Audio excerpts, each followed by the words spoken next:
Hello বন্ধুরা, তোমরা সবাই কেমন আছো? আশা করি সবাই খুব ভালো আছো। আর আমিও মোটামুটি তোমাদের আশীর্বাদে আর ভালোবাসায় মোটামুটিভাবে কোনো রকমের দিন কেটে যাচ্ছে, মোটামুটি বলবো ভালোই আছি। তো দেখো, সকালবেলা এই ভিডিওটা আমি পোস্ট করেছিলাম, তোমরা অনেকেই দেখেছো। আর যারা দেখোনি তো তারা দেখে নাও। আমি আবার ওই ভিডিওটা পোস্ট করছি, তো লং ভিডিওর মাধ্যমে পোস্ট করছি। তো তো যেটা বলার সেটাই বলছি। তো দেখো, আমার যা এসেছিলো আমাদের বাড়িতে, তো আসার পর মাঝখানে একদিন থেকেছিল, কালকে দিনটার থেকে গিয়েছিল, তো আজকে আবার চলে গেছে। তো তার জন্য মনটা খুব খারাপ লাগছে, ভালো লাগছে না।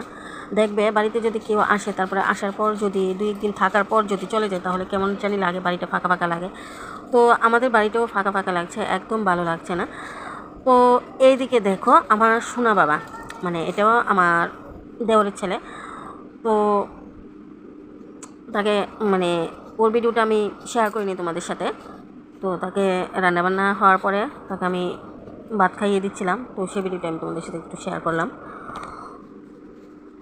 তো সব থেকে খারাপ লাগছে সোনা বাবার জন্য, কারণ আমাদের সবারই বাচ্চাদের জন্য একটু বেশি মায়া হয়, বা ওরা যদি মানে বাড়ি করে না থাকে তাহলে বাড়িটা কেমন মানে খালি খালি লাগে।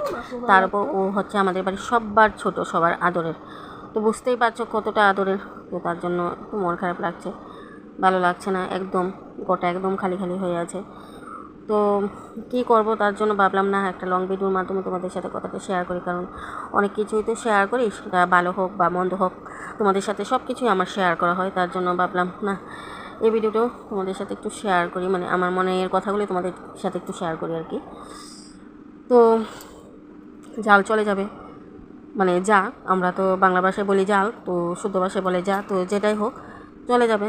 তো বলছিল একটা ভিডিও করার জন্য, তো কী ভিডিও করব। তো তোমরা তো অনেকেই জানো যে আমি খুব বেশি একটা রিলস টিলস বানাই না, মানে মিউজিক ভিডিও বানাই না। তাছাড়া মিউজিক ভিডিও করার মতো মানে বুঝোই তো, বাড়িতে অতিথি আসলে কতটা চাপ থাকে, একজন হোক দুজন হোক যতজনই হোক, বাড়িতে তো একটু চাপ থাকে কাজে। তো তার জন্য যাওয়ার আগে দিয়ে হঠাৎ করে ও বলল যে আমি তো চলে যাব, একটা ভিডিও কর না কোনো একটা। তখন আমি বললাম ঠিক আছে, দেখি কী বুদ্ধি বের করতে পারি। তো তারপরে হঠাৎ করে একটা প্ল্যান করে 10 মিনিটের মধ্যে ভিডিওটা করে দিয়েছে। তারপরে আমার যাটা এডিটিংও করতে পারে না, তো তারপরে আবার এডিটিংও করে দিয়েছি, বুঝলে। তো তারপর বিকেলের দিকে 4টা 4:30 বাজে ওরা চলে গেছে। তো এখন আমি ভিডিওটা তোমাদের সাথে মিউট করে শেয়ার করছি, তো কালকে অবশ্যই ভিডিওটা তোমাদের সাথে শেয়ার করব, আশা করি তোমাদের ভালো লাগবে। তো আরেকটা কথা, তোমাদের কাছে আমার ভিডিওগুলি কেমন লাগে সেটা একটু কমেন্ট করে জানিয়ে দিও, কারণ তোমাদের ভালোবাসার জন্যই কিন্তু আমি ভিডিওগুলি বানিয়ে থাকি।